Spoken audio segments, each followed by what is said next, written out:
नमस्कार, बहुत स्वागत है आपका। आप देख रहे हैं यूपी मांगे उत्तर और मैं हूं आपके साथ मृदुल शर्मा। यूपी मांगे उत्तर में आज बात करेंगे उस आरोप की जो डॉक्टर लालजी प्रसाद निर्मल ने अखिलेश यादव पर लगाए हैं। उन्होंने अखिलेश यादव को राजनीति का औरंगजेब बता दिया।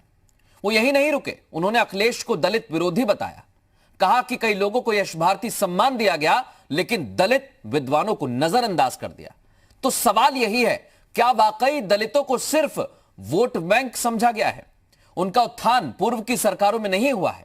सवाल यह भी कि अखिलेश यादव की तुलना तो औरंगजेब से कर दी गई, लेकिन राजनीति में तुगलकी फरमान से आखिर परेशान कौन है? सवाल पूछेंगे। एक खास पैनल हमारे साथ जुड़ेगा, उससे पहले आपको यह रिपोर्ट दिखाते हैं।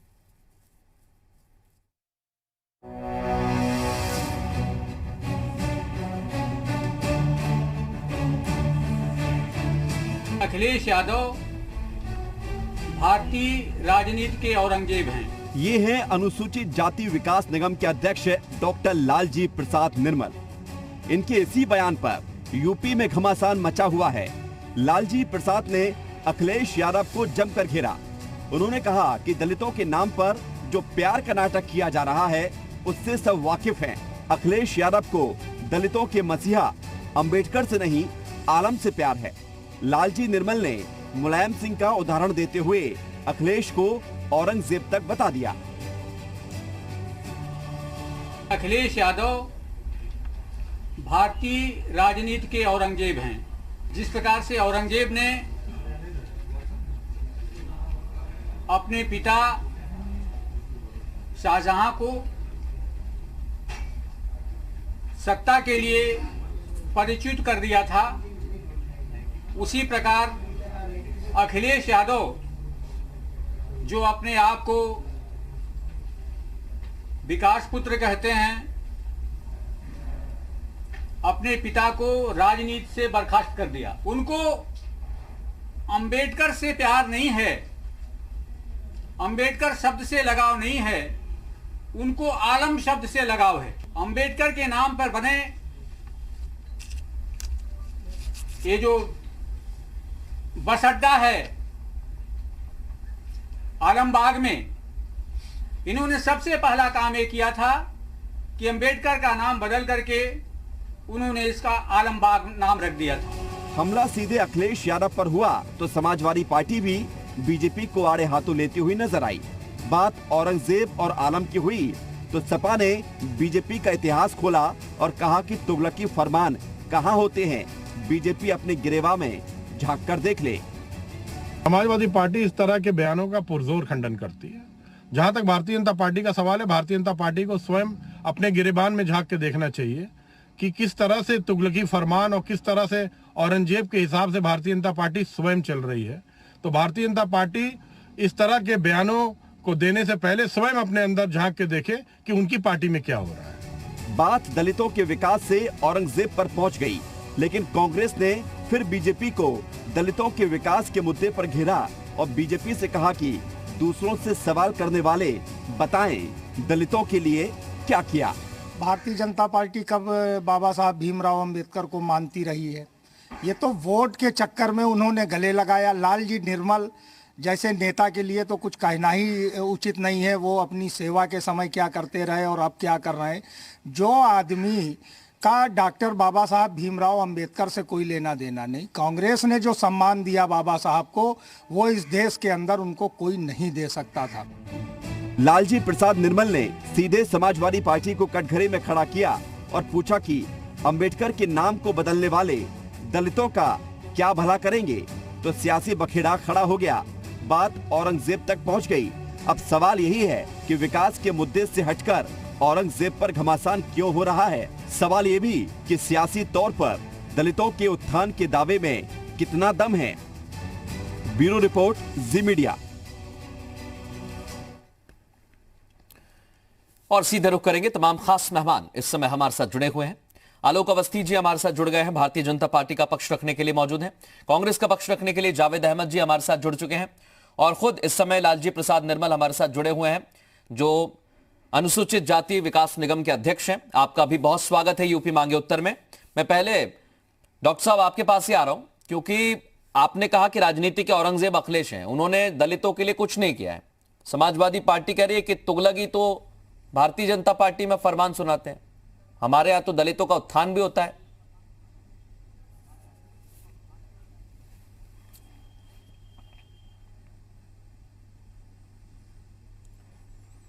निर्मल जी, आप सुन रहे हैं मुझे?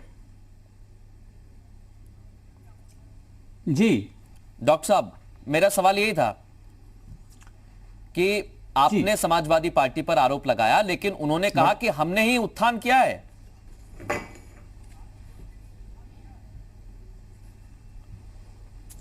समाजवादी पार्टी ने अपने पूरे कार्यकाल में दलितों के लिए एक भी कल्याणकारी कार्य अगर किया हो तो उसका उल्लेख उन्हें करना चाहिए।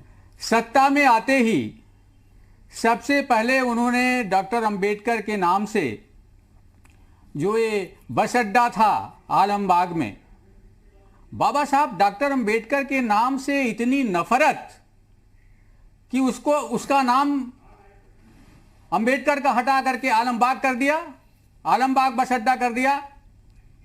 आपको दलितों के लीडर कांशीराम से भी नफरत है।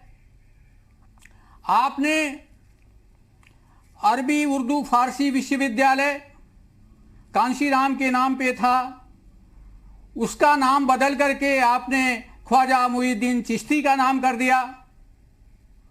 आपको अंबेडकर से ही नहीं, अंबेडकर की पत्नी से भी नफरत है। उत्तर प्रदेश में एक जनपद बना था माता रमाबाई के नाम पर, बाबा साहब डॉक्टर अंबेडकर की पत्नी, उसका भी नाम आपने बदल दिया।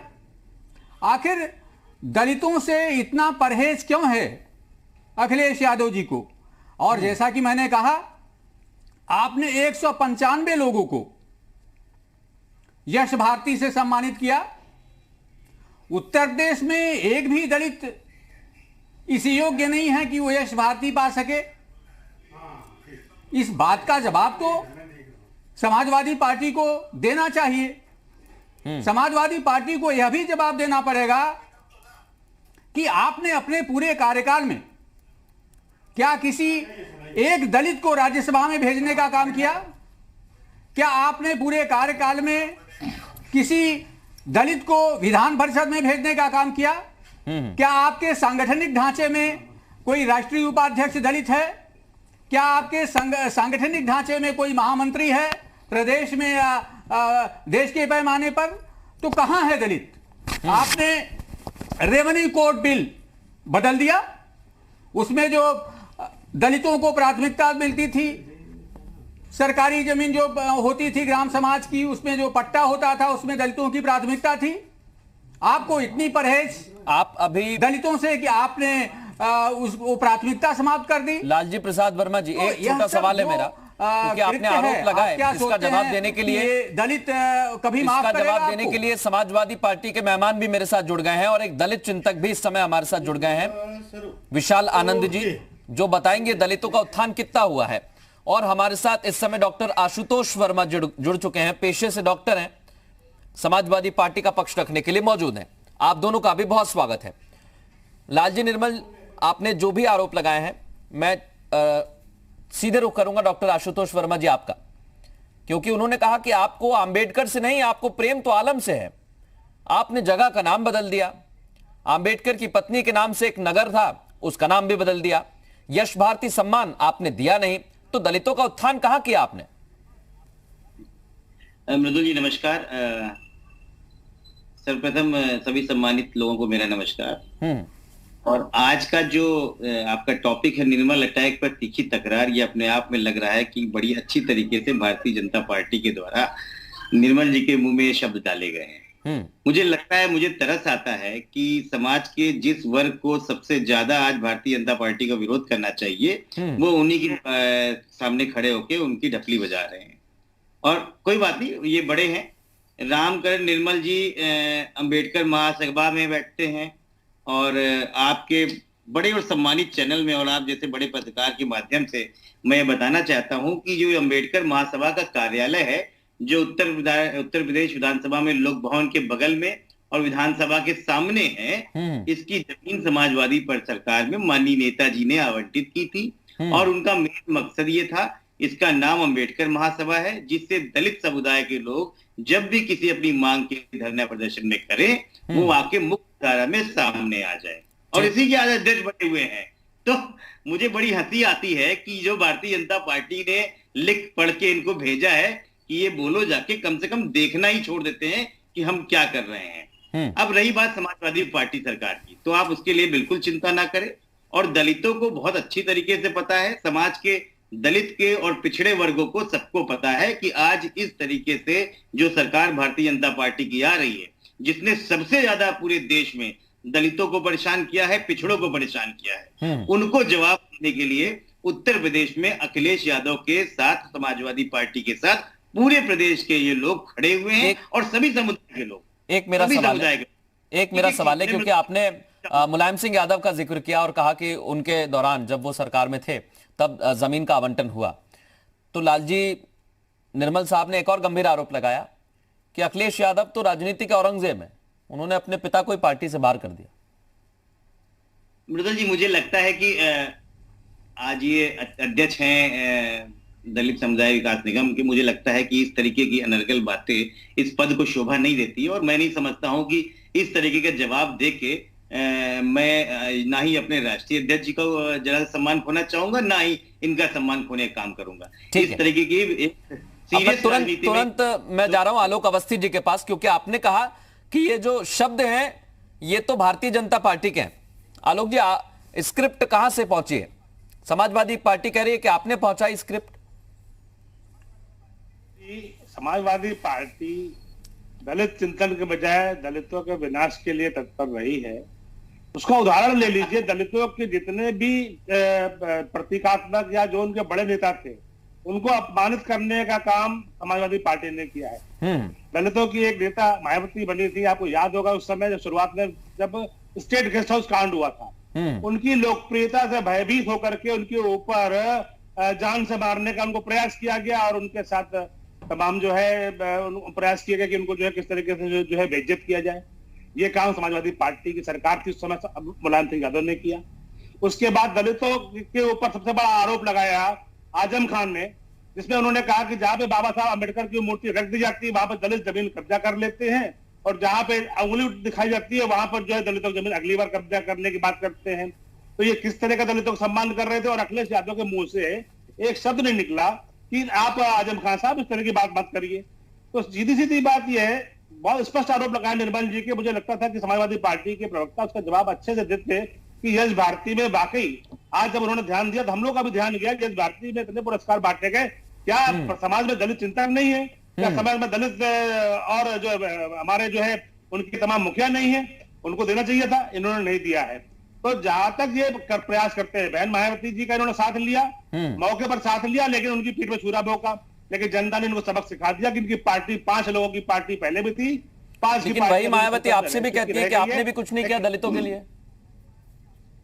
देखिए, ये मायावती जी अगर एक बात कहती है तो मैं इसका जवाब देता हूं कि बहन मायावती जी को जो मुख्यमंत्री बनाया है, जो नेता बनी है, विशाल जी आपके पास प्रदेश में भारतीय जनता पार्टी बनी है और उनको मुख्यमंत्री बनाने का पूरा श्रेय 3 बार हमने दिया है, मुख्यमंत्री उनको बनाया है। तो ये बात वो कहती है। दूसरी बात, बाबा साहब अम्बेडकर का अपमान कांग्रेस ने हर जगह पर किया है, चाहे उनके खिलाफ कैंडिडेट लड़ाना रहा हो, चाहे उनके खिलाफ जो है उनको अपमानित करने के लिए उनके घर के सामने जो दुकान लगाता था उसको टिकट देकर के उनको हरवाने का काम किया है। बाबा साहब को बाद में जो है कलकत्ता से लाया गया था, ये कांग्रेस का अपमान था। भारतीय जनता पार्टी ने बाबा साहब के जो पंचतीर्थ की स्थापना करी है, जो उनका निवास स्थान था लंदन में जो बिगड़ा था, वो भी भारतीय जनता पार्टी की केंद्र सरकार ने उसको बचाया और उसको एक स्मारक के रूप में घोषित किया। बाबा साहब का जहाँ पे उनको पठन पाठन किया, जहाँ पे वो पैदा हुए, जहाँ उनका कार्य क्षेत्र था, वहां पे एक तीर्थ के रूप में विकसित किया है। हमने भीम ऐप बनाया है, बाबा साहब को अम्बेडकर को जो है समर्पित किया है। ठीक, मैं अवस्थी जी आपके पास लौट रहा हूँ। ब्रेक से पहले मैं चाहता हूँ एक एक कमेंट सबका हो जाए, फिर मैं आपका जवाब लूंगा। आशुतोष जी भी आपको जवाब देना चाहते हैं। आशुतोष जी, जावेद जी और विशाल जी कहते हैं, फिर मैं आपसे जवाब ले लूंगा। जावेद साहब, वो कह रहे हैं कि आपने तो सबसे ज्यादा उत्पीड़न किया है, परेशान किया है, प्रताड़ित किया है।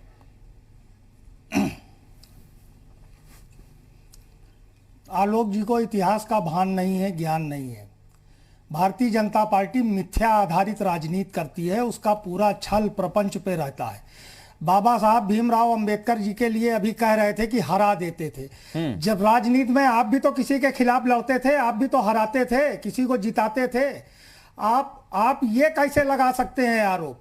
ये वही कांग्रेस थी कि आज़ादी के बाद वो किस तरीके से संविधान निर्माता के रूप में कांग्रेस ने उनको स्थापित किया, और आज़ादी के बाद जो केंद्र की पहली सरकार थी, बाबा साहब भीमराव अंबेडकर जी को ही नहीं, उस समय इनके जो आइकान है पंडित श्यामा प्रसाद मुखर्जी, जिनका कांग्रेस से कोई लेना देना नहीं था, जो मुस्लिम लीग के साथ मिलकर बंगाल में सरकार चला रहे थे, पंजाब में चला रहे थे, अविभाजित भारत में पख्तूनख्वा सिंध के इलाके में चला रहे थे, उनको भी नेहरू जी ने देशद्रोही नहीं माना। जो उस मुस्लिम लीग के साथ थे, जो भारत के विभाजन के साथ काम कर रही थी, लेकिन नेहरू जी ने, गांधी जी ने तय किया कि जो देश में है वो भारतीय है, हम किसी को देश का विरोधी नहीं मानते हैं। और पंडित श्यामा प्रसाद मुखर्जी को भी कश्मीर मामले का राज्य मंत्री बनाया, ये आलोक जी को मालूम होना चाहिए। ऐसे कितने मंत्री बनाए गए? बाबा साहब भीमराव अंबेडकर जी के साथ जो अपमान किया है, मेरे दो सवाल। जावेद जी, सेवक संघ की विचारधारा ने जावेद जी एक सेकंड, आपके चिंतन में कभी दलित विमर्श रहा ही नहीं,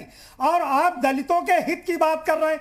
आज जो उत्तर प्रदेश की स्थितियां हैं, जिस तरीके से भारतीय जनता पार्टी छटपटा रही है, जावेद साहब आप मेरी बात तो सुनिए। राजनीति के लिए देखिए, आपने भी इतिहास बताया, एक इतिहास आपने बताया, एक इतिहास अवस्थी जी ने बताया। किस तरीके से ये हो गया, वो हो गया। जावेद साहब, इसके पहले आप कहां थे? जावेद साहब, पहले क्यों नहीं? बात तो सुनिए मेरी कम से कम। दलित विमर्श, जावेद अहमद साहब मेरी बात सुनिए। आपने इतिहास बताया, बहुत अच्छी बात है।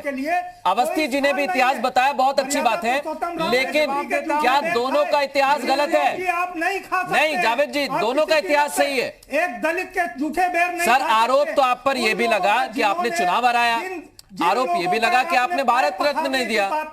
जावेद जी, जावेद अहमद जी, जावेद अहमद जी, जावेद अहमद जी, अगर आपको मेरा सवाल नहीं, आप मेरा सवाल नहीं सुनना चाहते, कैसे काम बनेगा सर? आपने इतिहास बनाया, मैंने पूरा समय दिया, इतिहास बताया, अवस्थी जी ने भी, आपने भी बताया, लेकिन दोनों का इतिहास गलत नहीं है। लिखा हुआ है ये 1952 में, 54 में हरवाया चुनाव, ये हमने नहीं कहा सर, ना मैंने लिखा, लेकिन आपने भी जो इतिहास बताया वो भी ठीक है आपके मुताबिक। अब सवाल ये है कि इसमें दलित चिंतन कहां है? और डॉक्टर राम मनोहर लोहिया जी के साथ वो आरपीआई की स्थापना, मैंने वही कहा ना सर, इतिहास आपने भी ठीक बताया, लेकिन इसमें दलित चिंतन कहां है? चुनाव नहीं लड़ेगा, करेगा का? ये इतने बड़े दलित, मैं आ रहा हूं अवस्थी जी, आ रहा हूं। बंगारू लक्ष्मण जी, किस तरीके से इनका अपमान किया बंगारू लक्ष्मण जी। अच्छा ठीक है, मैं विशाल आनंद को एक बार चर्चा में ले आता हूं, उसके बाद ब्रेक के बाद आशुतोष जी भी और अवस्थी जी आपको समय दूंगा मैं। विशाल एक बार चर्चा में आ जाए बस। विशाल कहिए, दलित चिंतन को लेकर सब अपने अपने दावे कर रहे हैं, आप बताइए बेहतर। देखिए, बीजेपी कांग्रेस 70 सालों का शासन, अगर भारतवर्ष का 70 सालों का शासन देखा जाए तो दलितों की स्थिति कितनी सुधर गई, अब ये दोनों पार्टियां जवाब दे दें। आप दूसरे पे छिद्रान्वेषण बंद कर दीजिए, पहली बात। दूसरों के यहाँ छेद देना, हमारी इनकी तुष्टीकरण की राजनीति बंद कर दीजिए। पहले बीजेपी को यह समझना चाहिए कि तुष्टीकरण की राजनीति से काम नहीं चलेगा। आप ये कहते हो कि फलाना ने क्या किया, आप कहते हो अखिलेश यादव जी ने क्या किया, आप कहते हो बहन जी ने क्या किया, आपने क्या कर दिया। प्रमोशन में आरक्षण को लेके अगर आप चाहते तो सरकार का आखिरी वर्ष चलने वाला है, 22 में इलेक्शन फिर आने वाला है विधानसभा का, अगर आप चाहते तो विचार विमर्श करके उसको भी लागू कर सकते थे। आपने क्यों नहीं किया? क्योंकि आप दलित चिंतक नहीं हो सकते, आप है ही नहीं, आपकी विचारधारा ही नहीं है। आप बाबा साहब की बातें उखेड़ते हैं, बाबा साहब के गए हुए काफी समय हो चुका है, आज उनकी विचारधारा बची हुई है। उस विचारधारा के आधार पर अगर कोई दलित समाज का व्यक्ति कार्य करता है तो उसके खिलाफ प्रशासनिक कार्रवाई कर दी जाती है। यहां तक कि हमारे राष्ट्रीय अध्यक्ष, मिशन सुरक्षा परिषद के राष्ट्रीय अध्यक्ष गंगाराम अम्बेडकर जी, उनके ऊपर भी इन्होंने विशेष आरोप लगवा दिए। उनके घरों पे उन्होंने टैक्स का नोटिस चिपकवा दिया, ऑफिस में टैक्स का नोटिस चिपकवा दिया, घर की बिजली काट दी, ऑफिस की बिजली काट ली। ये किस तरह की तुष्टीकरण की राजनीति है? आप छोटी छोटी खबरें जो दब जाती है उनका नहीं उल्लेख करेंगे। आप ये बताइए कि दूसरों के ऊपर कब तक कीचड़ उछाल के अपनी दलित राजनीति करते रहेंगे? हम कहते हैं अखिलेश यादव ने नाम बदल दिया, मान लिया उन्होंने बदला, आपने उन नामों को वापस क्यों नहीं दलितों के नाम पे रख दिया? अच्छा ये बता दिया, दलित है कौन आपके हिसाब से? क्या यादव दलित नहीं है? दलितों को सचूत और अछूत में बांटने वाले कौन है? सचूत और अछूत में बांटने वाले कौन है? अगर सचूत और अछूत में बांटने दो तरह के दलित किसने बना दिए? ये दलित दो तरह के कैसे हो गए? पिछड़ा दलित के बाहर हो गया, अरे बहुजन तो वो भी है, अगर वो बहुजन है तो क्यों दलित के बाहर है? अगर बहुजन है तो दलित के बाहर है। अगर चलिए हम कहते हैं उन्होंने नाम बदल दिया, आपने वापस नाम क्यों नहीं कर दिए? क्योंकि आप स्वयं दलित विरोधी थे। आप छोटे छोटे नेताओं को, जो हमारे समाज के लोग बढ़िया नेता थे, चाहे डॉक्टर लालजी, मैं विशाल आपके पास लौटूंगा। आशुतोष जी भी कुछ कहना चाहते हैं, आलोक जी भी कुछ कहना चाहते हैं, लालजी निर्मल साहब भी कुछ कहना चाहते हैं। लेकिन डॉक्टर साहब, आप कहना चाह रहे थे ब्रेक से पहले, विशाल आनंद जी ने कहा कि जी अगर नाम बदले हैं तो भारतीय जनता पार्टी क्यों नहीं बदल देती वापस, उन्हें यथावत क्यों नहीं कर देती पहले जैसा?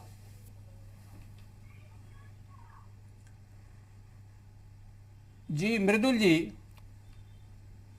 पहले तो मैं कांग्रेस के साथी का मैं जवाब देना चाहता हूं कि भारतीय जनता पार्टी ने दलितों के लिए कुछ किया क्या।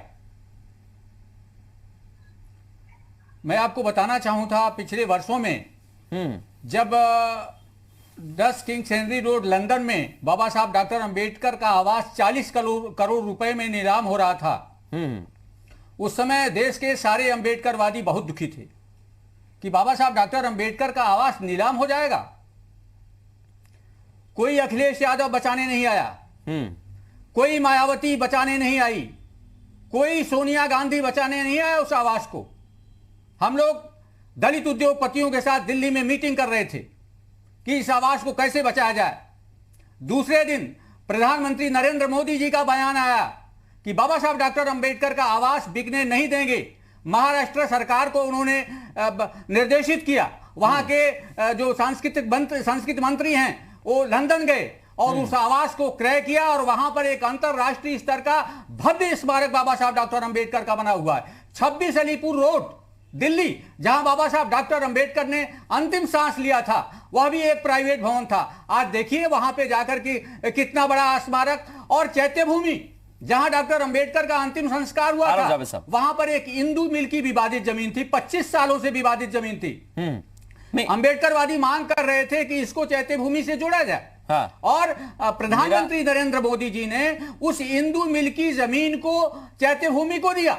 मेरा सवाल यही है, पंचतीर्थ डॉक्टर लालजी निर्मल, महू छावनी है, निर्मल साहब मेरे दो सवाल है, एक मिनट, उसको सम्मान दिया। निर्मल साहब मेरे दो ही सवाल है। देखिए आशुतोष जी भी कुछ कहना चाह रहे हैं, जो राजनीतिक सशक्तिकरण, आनंद साहब भी कुछ कहना चाह रहे हैं, जावेद साहब भी आपको जवाब देना चाह रहे हैं। लेकिन उससे पहले मैं एक सवाल करना चाहता हूं। आशुतोष जी ने कहा यह भारतीय जनता पार्टी ने किया। नहीं, सुनिए तो सही, समय दे तो मुझे, मैं बताऊं। निर्मल साहब आपको समय मैं दूंगा सर, उनको भी मौका दूंगा, ऐसा नहीं है। लेकिन मेरा छोटा सवाल ये है, आशुतोष जी कह रहे हैं कि जमीन हमने भी तो दी है, ऐसा तो है नहीं ना कि हम चुपचाप बैठे रहे। हमने भी तो दलितों के लिए एक भवन का निर्माण कराया, वो किसने दी जमीन? नहीं, दलितों के लिए कौन सा भवन का निर्माण कराया? कोई किसी प्रकार का कोई भवन? दलितों की तो जमीन छीनने का काम किया समाजवादी पार्टी ने, दलितों की जमीन छीनने का काम किया। ये जो आपका रेवेन्यू, अच्छा पहले आशुतोष जी जवाब दे दें। हमारी प्राथमिकता ठीक है, वो कुछ कहना चाह रहे हैं। किसी प्रकार से ग्राम समाज की जमीन का आवंटन करा लेते थे। निर्मल साहब, पट्टे में पहली प्राथमिकता थी दलितों को। निर्मल साहब पहले आशुतोष जी कुछ कह रहे हैं, उसके बाद जावेद जी आपके पास आ रहा हूं और फिर आनंद आपके पास, क्योंकि आप तीनों लोगों ने निर्मल जी से सवाल किया है। फिर मैं आ रहा हूं, अवस्थी जी आपके पास भी आ रहा हूं। कहिए आशुतोष जी। मधुर जी, पहले तो मैं इनको बार बार बता दूं कि ये जिस अंबेडकर महासभा के अध्यक्ष हैं, उसकी जमीन जो विधानसभा के सामने है और जहां इनका ऑफिस बना है, वो माननीय मुलायम सिंह यादव ने दी थी। खैर छोड़िए, हम इसका बखान नहीं करते और मुझे नहीं लगता इसका बखान करने से हम कोई दलित के बारे में कुछ उत्थान कर पाएंगे। मुझे बहुत दया आती है कि कुछ लोग अपनी राजनीतिक रोटियां सेकने के पीछे, हेलो, हाँ जी सुन रहा हूं मैं, कहिए। कुछ लोग अपनी राजनीतिक रोटियां सेकने की वजह से सिर्फ मूर्तियों के लिए और नाम बदलने की राजनीति में भारतीय जनता पार्टी की पैरोकारी कर रहे हैं। ये भारतीय जनता पार्टी के लोग हैं, ये हमको बताएंगे। आप भूल गए, आपके राजमंत्री हैं बलदेव सिंह औलख, क्या लिखा था फेसबुक में? आप भूल गए हैं? या बैठे हैं भारतीय जनता पार्टी के प्रवक्ता, बहुत बहुत बड़े बातें करते हैं। क्या मधु मिश्रा आपकी महिला मोर्चा की अध्यक्ष थी, क्या बोला उन्होंने कि संविधान में जो लोग राज करते हैं कभी हमारे जूते साफ करते थे? शर्म आनी चाहिए आपको। क्या कहते हैं आपके केंद्रीय मंत्री वीके सिंह, जिसने आपने कहां बैठा रखा है? कि कोई भी कुत्ते के ऊपर अगर जो आरोप मैंने लगाए हैं, एक भी आरोप का जवाब दे दीजिए कि आपने दलितों के लिए क्या किया पूरे 5 वर्ष के कार्यकाल में। अगर आपने दलितों के कल्याण के लिए एक भी, आपने बाबा साहब डॉक्टर अंबेडकर को भूमाफिया कह दिया उस सभा में, गाजियाबाद की उस सभा में, जिसमें आजम खान बाबा साहब डॉक्टर अंबेडकर को भूमाफिया कह रहे थे, अखिलेश यादव बैठ करके मुस्कुरा रहे थे हज हाउस के उद्घाटन में। आप डॉक्टर अंबेडकर को भूमाफिया कहोगे और दलित बर्दाश्त कर लेगा? तो ये जो राजनीति है समाजवादी पार्टी की, अखिलेश यादव जी की, मैं डंके की चोट पे कह रहा हूं। आपके वो कोई एक उदाहरण बताइए जो दलितों के लिए आपने किया हो। अच्छा ठीक है, वो कंप्लीट कर दे जावेद जी। को पिछड़े समाज को, शोषित समाज को आपने और निष्कृत करने की कोशिश की है। ठीक है। और क्या हुआ रोहित वेमुला के केस पे? आपको पता है कौन कौन शामिल है? एक आज तक एक उंगली नहीं उठाई गई आपके। नहीं, उस मसले को लेकर आशुतोष जी, उस मसले को लेकर तो बहुत सारी कॉन्स्पिरेसी चीजें सामने आई हैं। हालांकि मैं इसको वहां नहीं ले जाना चाहता, मैं उत्तर प्रदेश तक ही चर्चा को सीमित करना चाहता हूं। नहीं, मैं सीमित इसलिए कर रहा हूं। देखिए आशुतोष जी, आपने भी कहा कि जमीन देने से या उत्थान की बात है ना सर, यहाँ पर जमीन देने से आपने खुद कहा कि मैं दलित चिंतन या उत्थान उससे नहीं हो रहा है। रामनाथ कोविंद हैं। हाँ। रामनाथ कोविंद जी हैं जिनको जगन्नाथपुरी में इस मनुवादी विचारधाराओं ने अंदर नहीं घुसने दिया। नहीं आपकी उस समय नहीं सर, मैं यहाँ पर रोकना चाहूंगा। हालांकि हिस्ट्री को लेकर मेरे कुछ सवाल आपसे हो सकते हैं, लेकिन मैं उसको ले जाना नहीं चाहता सर इतनी दूर चर्चा को। मैं उत्तर प्रदेश तक सीमित रखना चाहता हूँ। अवस्थी जी जवाब दे रहे हैं। अवस्थी जी, फिर आ रहा हूँ जावेद साहब आपके पास। देखिए आप दे दीजिए सर जवाब। पार्टी का शुरू से वो दे रहा है कि दलितों की जमीन पे कब्जा करो। आज योगी आदित्यनाथ जी क्या कर रहे हैं? दलितों की कब्जा की हुई जमीन जो माफियाओं ने कब्जा करी थी, चाहे आजम खान रहा हो, चाहे ये अतीक अहमद रहा हो। एक करके बोलिए सर, आपकी आवाज नहीं आएगी। एक करके बोलिए आप दोनों। आशुतोष जी, मैं दूंगा, समय दूंगा आपको, निश्चिंत रहिए। उन्होंने सुना सर आपको, आप सुनिए उनकी बात प्लीज। कहिए अवस्थी जी। चुप रहे, बोल चुके अपनी बात, मुझे बोलने का अवसर दीजिए। हाँ, कहिए। उनका नाम आलोक अवस्थी नहीं है। हाँ, देखिए मृदुल जी, समाजवादी पार्टी के समय पे सिर्फ दलितों की जमीनों में कब्जे किए गए, चाहे आजम खान के द्वारा किए गए हो, चाहे अतीक अहमद के द्वारा किए गए हो, चाहे मुख्तार अंसारी के द्वारा किए गए हो, चाहे विजय मिश्रा के द्वारा किए गए हो। इन सारी जमीनों को खाली करा रहे हैं हम। 1000 करोड़ रुपए से अधिक की संपत्तियों को हम जब्त कर चुके हैं और हजारों करोड़ रुपए की संपत्तियों को गिरा चुके हैं जो अवैध बनी हुई थी। ये दलितों की जमीन छीन ली गई थी, दलितों की जमीन पर कब्जा किया गया था। और आजम खान जैसा भूमाफिया जिसने अपनी कौम को तक को नहीं छोड़ा। और ये आप अखिलेश यादव की बात कर रहे हैं, वर्मा जी बहुत अच्छी बातें कर रहे हैं। 7 साल पहले की घटना याद कर लीजिए, मुजफ्फरनगर दंगों में एक तरफा कार्रवाई हुई थी, खाली जाटों के ऊपर और जाट समाज के ऊपर एफआईआर हुई थी, पूरे गांव में एफआईआर हो गई थी, सिर्फ एक समाज के तुष्टिकरण के लिए। कहां गए थे दलित वो समय आपका, जब गुर्जरों के खिलाफ जो है आप एफआईआर कर रहे थे, पूरा गांव एफआईआर में जा रहा था। जो जाटो समाज का लोग है, अनुसूचित जाति के जो लोग हैं, उनके पूरे गांव को आपने जो है नामजद कर दिया था। मुजफ्फरनगर दंगे को कोई भूला नहीं है। समाजवादी पार्टी का एक चरित्र रहा है कि इन्होंने सिर्फ वोट बैंक की राजनीति के लिए। सवाल वही है ना सर मेरा, ये जो आरोप लग रहे हैं, हम इतिहास के पन्ने को अगर देखें, हम 40 दशक, हम बहुत 40, 50, 60 के दशक में जाएंगे या 70 के दशक में आएंगे तो स्थिति कुछ अलग थी, और आज की स्थितियां बिल्कुल अलग हैं। मैं वही कह रहा हूं आशुतोष जी। अपना अध्यक्ष दलित क्यों बना देते हो?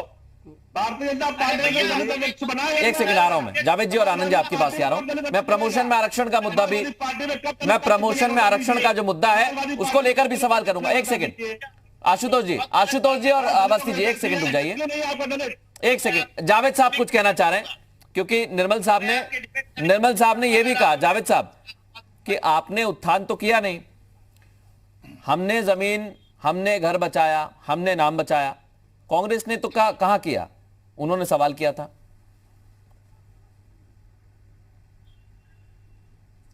देखिए मृदुल जी, जिस बात को विषय बनाया जा रहा है, सरदार सरोवर बांध जिसपे सरदार पटेल जी की सबसे बड़ी मूर्ति प्रधानमंत्री मोदी जी ने लगवाई, उस सरदार सरोवर बांध पर जो आज पटेल जी की इतनी भव्य प्रतिमा स्थापित हुई है, चलिए सरकार है, आपने किया है, लेकिन उस सरदार सरोवर बांध का निर्माण किसने किया था? उसका शिलान्यास तो पंडित जवाहरलाल नेहरू जी ने किया था। और वे वही डॉक्टर सरदार पटेल जी थे, जिन्होंने 4 फरवरी 1948 को आरएसएस और रजाकार, जो आज का एमआईएम है, उस पर प्रतिबंध लगाने का एक साथ काम किया था। लेकिन इनके पास कोई महापुरुष नहीं है, ये दूसरे पर कॉपीराइट कराने का काम करते हैं। मैं डॉक्टर निर्मल जी से बड़ी विनम्रता से कह रहा हूं कि डॉक्टर साहब, आप संभवतः कांग्रेस के राज में आपका जन्म हुआ, आपकी शिक्षा दीक्षा कांग्रेस के राज में हुई, आज जो ये स्थान हासिल हुआ है, ये आपको कांग्रेस की जो नीतियां थी, जो बाबा साहब अंबेडकर के बताए रास्ते पर कांग्रेस की सरकारें चली, उसके कारण आज आपको भारतीय जनता पार्टी सम्मान दे रही है, अन्यथा ये नहीं देते। ये वोट का खेल है। आप कहां खड़े हैं डॉक्टर साहब? मैं वही पूछना चाह रहा हूं। देखिए जावेद जी, आपने भी उसी बात का जिक्र किया कि ये वोट का खेल है, तो ये वोट का खेल कहां तक चलता रहेगा? मृदुल जी 30 सेकंड, नहीं 30 सेकंड, हाँ कहिए ना, मैं दे रहा हूं आपको समय। आरएसएस के मुखिया मोहन भागवत जी ने आरक्षण पर समीक्षा करने, भाजपा के कर्नाटक के सांसद ने आरक्षण की समीक्षा करने की बात की थी, तब डॉक्टर लालजी निर्मल जी का एक बयान नहीं आया। जिस समय उत्तर प्रदेश की अनुसूचित जात जनजात की बहन बेटियों के साथ लगातार बलात्कार हो रहे थे, भारतीय जनता पार्टी की सरकार में रहे केंद्रीय गृह राज्य मंत्री उसमें आरोपित थे।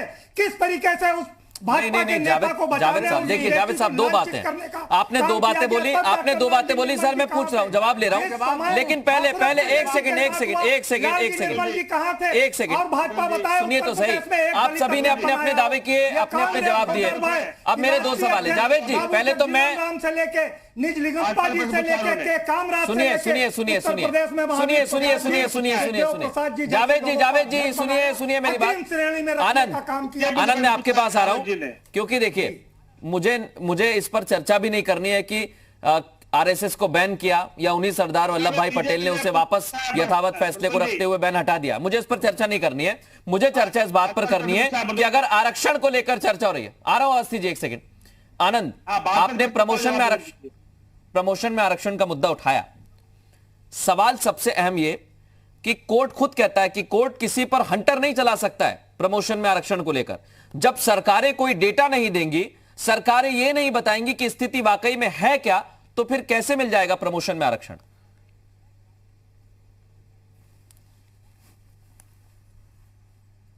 मृदुल जी मृदुल जी, स्पष्ट सी बात है। अभी डॉक्टर लालजी निर्मल साहब कह रहे थे कि अंबेडकर भवन को बचाने के लिए इंटरनेशनल लेवल पे एक महाराष्ट्र के सांस्कृतिक मंत्री को भेजा गया। मैं डॉक्टर लालजी निर्मल साहब, क्योंकि अंबेडकर महासभा के अध्यक्ष भी हैं और बाबा साहब को शायद मानते भी हैं, अंबेडकरवादी भी हैं, तो मैं सभी अंबेडकरवादियों की तरफ से सवाल करना चाहता हूं कि बाबा साहब क्या किसी भवन को बचाने का प्रयास करने की बात कहते थे दलितों से?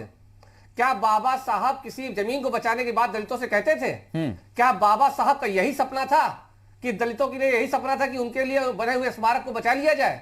बाबा साहब का अगर सपना ही पूरा करना है तो दलितों के प्रति हो रहे अत्याचारों को रोकिए, दलितों को हो रहे उत्पीड़न को रोकिए। आप कहते हो 2014 से आपके प्रधानमंत्री जी हमारे प्रधानमंत्री मोदी सरकार में है, आज दूसरी पारी खेलने लगे हैं, आज नया चुनाव लड़े, दूसरी पारी भी चालू कर दी, साल भर उसको भी हो गया।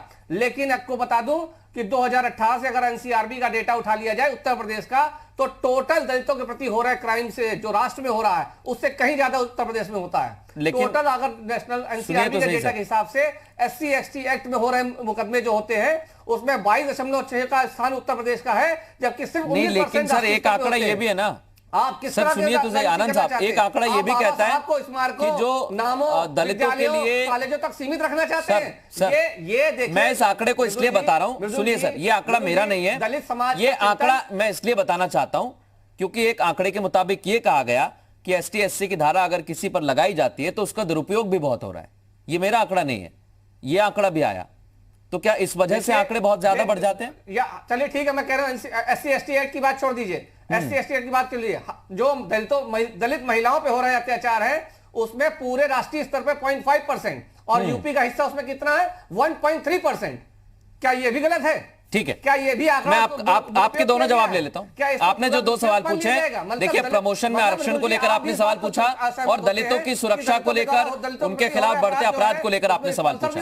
आनंद जी आपके बगल में बैठे हुए हैं, आपके बगल में बैठे हुए और आपकी आवाज उठाना ही उनका काम है, आपका विकास। अम्बेडकरवादी लोग हैं, अम्बेडकरवादी लोग सिर्फ ये चाहते हैं, उनके निगम का नाम ही है सर अनुसूचित जाति विकास निगम, वो बेहतर इस बात का जवाब देंगे, वो एक पद पर बैठे हुए हैं, स्थान मिले।